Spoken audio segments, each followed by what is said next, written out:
Bismillah, dah masak dah. Zuna pack pula untuk customer. Tadi dah ada yang ayam goreng punya, itu biryani. Yang ni biryani Pakistan.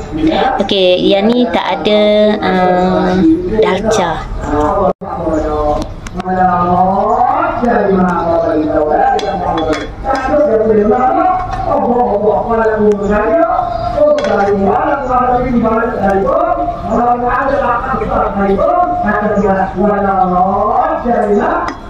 Masya Allah, juicy-nya nasi ni.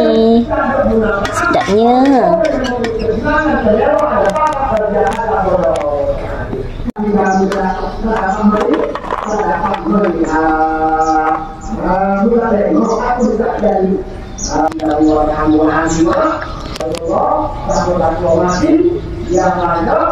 Customer Zu request Thai dan juga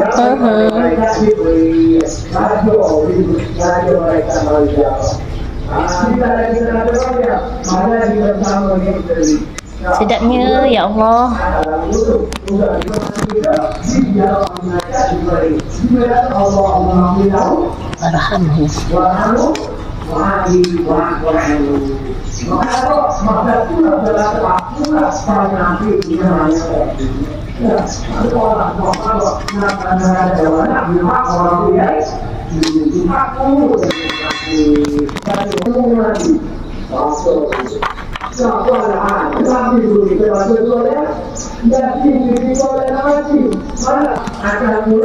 Yang ni Zu bagi nasi lebih, request nasi lebih. Lepas tu Zu letak ayam lah satu persatu.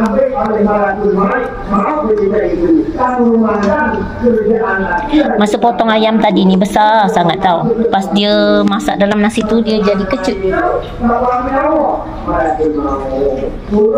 Okay. Bestnya.